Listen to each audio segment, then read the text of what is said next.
Well, thank you for joining me today. Well, this is the Friday, March 17th edition of our video devotionals, and we appreciate you being with us today and hope your Friday's going well. It is the end of another work week and school week. So with that being said, we hope you have a great weekend, a great Sunday, and get things accomplished or nothing at all. But it is, it's coming up on springtime, and people are able to start planting things, getting things ready to plant. And we're expecting to have another big garden this year. It's a lot of work, but a lot of that preparation has to be done, and sometimes you need that open window. We've had a little bit of wetness around here, so getting into a field with a tractor or something like that, even walking in it, can be difficult if you don't wait until it gets ready for that. So a lot of things going on, and then serving the Lord. Here it is tomorrow. There'll be folks going out soul winning and bus calling at our church. We meet at 10 o'clock for those who meet with us, and we go out and systematically go through neighborhoods, and we invite people to church. We invite people to Jesus. And if nothing else, we try to be a blessing. We often meet people who are shut-ins, and people who say, man, it's a blessing to see you out here, because there's not as much of it going on as it used to be. And we're just trying to follow the Lord's mandate, and again, at the very least, be a blessing. But hopefully we do get the gospel out when we give them something that's got the plan of salvation on it. And so pray for people that go out like that. And these are busy days, so let's not let all of our energy be to the things of this world. Let's make sure we're putting God first. Really, that's what Matthew 6:33 says. All right, so we're going to read to you from our Today book. On this date in history, I only have two entries for you. Today's considered St. Patrick's Day. I don't know all the history of that, but since I've been a kid, and I'm sure well before that, there's been this. You wear green and all of that. I just went to Walmart just a little bit ago, and there was a lady. She was completely green. I mean, she had on an outfit all total green. Even she had her lips were painted green. And I said, you ought to think about maybe dressing up for occasions like this. And she kind of looked at me. I said, no, I get it. You really did. So anyway, today is St. Patrick's Day. And then the other is, in 1910, the Campfire Girls was organized. And I guess that's kind of akin to the Girl Scouts. All right, well, let's go to the Bible here. And we want to try to help you today on this Friday. We call this Faithful Friday. I don't even think I said that. This is Faithful Friday. God has been faithful to us, and let's be faithful to Him, all right? All right, so we're going to be in Joshua 11 here. Our reading today was Joshua chapters 11, 12, and 13. And we're going to look at verses number 15 and 16, and then skip down to verse number 23, all right? Or here's what it says in Joshua 11:15. As the Lord commanded Moses his servant, so did Moses command Joshua, and so did Joshua. He left nothing undone of all that the Lord commanded Moses. So Joshua took all that land, the hills and the south country, and all the land of Goshen, and the valley, and the plain, and the mountain of Israel, and the valley of the same. All right, skipping down to verse 23. So Joshua took the whole land according to all that the Lord said unto Moses, and Joshua gave it for an inheritance unto Israel according to their divisions by their tribes, and the land rested from war. I guess two thoughts here. One is, I noticed the fact that the Lord commanded Moses. Moses commands Joshua, and therefore the work of God continues on because one follows the leadership of the previous. And that's something we need to do today. We've, in a sense, well, I'll use this terminology, we've had Christianity handed down to us. Now, I know this is of the Lord's preservation and His whole process, but you know what? It does go from person to person to person. When you were one to Christ, somebody was involved in that in some way, leading you to Christ, bringing you to church, whatever it might be. So that's been handed down. So we want to continue what the Lord has mandated, what the Lord has commanded, what the Lord has directed, the Lord's will. We do that, of course, and oftentimes we do that by following the pattern in the life of others that have and are serving the Lord. So that's the responsibility that we have. I, as a pastor, I stand up and I preach. One of these days, I'll no longer be there. My life will be finished, and someone else will carry on. I hope that I can leave what the Lord commanded the people before me and the people before them and the people before them. And certainly as we get down to even people like this, the Lord commanded Moses. Moses is off the scene. Joshua comes on the scene. So you see that. And then this is where oftentimes the success of Christianity is, that people will just pick up the mantle and continue on. And then as I look at this, this was about fighting, fighting the battles of the Lord.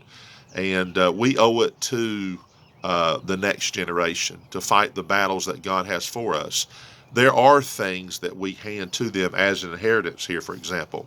One of the things I think of course, is I mentioned soul winning. It's less of it these days. I'm in a city of just our city alone, 100,000 people. You put Winston-Salem and Greensboro together, our Triad area, and you took basically our 4 counties here, you're talking about over 1 million people. It's a lot of people.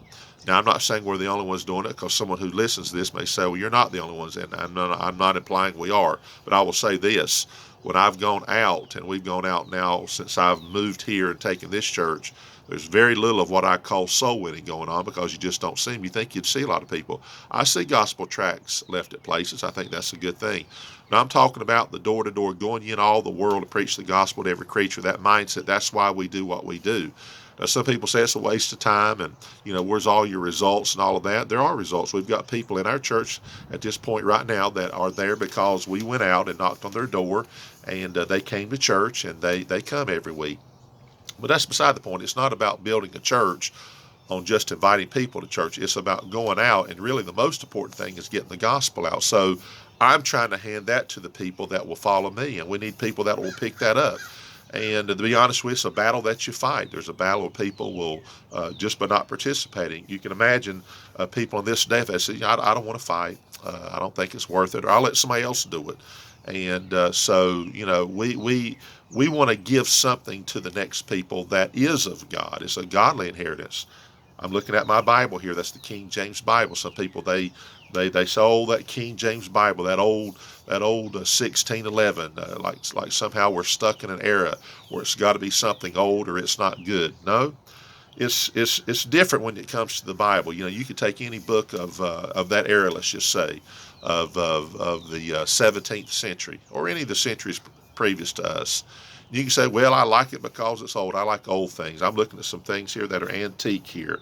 Well, I'll give an example here. Here's something here. It's not necessarily real antique, but here's a horseshoe. Now, I believe I found this out in out of the field there that I have plowed. You see that? This is a legitimate horseshoe. This is not for playing games. This literally went on the foot, if you please, the hoof, I guess is the right terminology, of a horse. You can see where the nails would go through it. And this, my granddaddy had horses, and no doubt a horse threw a shoe out there. So that's old. People don't have horses that much anymore. There is recreation and all of that, but I mean, I'm just saying this is something that was handed down. Now I could say, you know what, I just like old things. I don't like anything new. Well, that's silly. I'm sitting here recording this video with a smartphone. And that's the technology of the day, and we're going to use it. I enjoy electricity and all of that, but I'm trying to, without getting way off course here, I'm trying to tell you that we hand down some things that was handed down to us. And when it comes to the Bible, it's a divine book. It's not just old literature. It's not just because I like the language.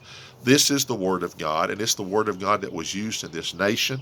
And it's the Word of God that's still used today, and it's still effective because it's the perfect, inerrant Word of God. So I'm not going to change that.